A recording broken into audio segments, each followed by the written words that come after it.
بسم الله الرحمن الرحيم.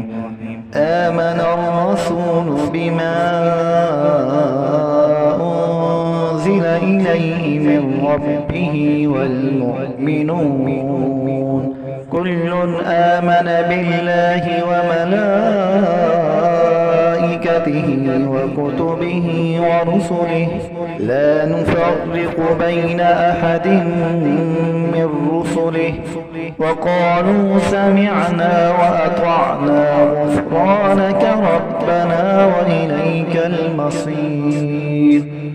لا يكلف الله نفسا إلا وسعها لها ما كسبت وعليها ما اكتسبت ربنا لا تؤاخذنا إن نسينا أو أخطأنا ربنا ولا تحمل علينا إصرا كما حملته على الذين من قبلنا ربنا ولا تحملنا ما لا طاقة لنا به واعف عنا واغفر لنا وارحمنا أنت مولانا فانصرنا على القوم الكافرين.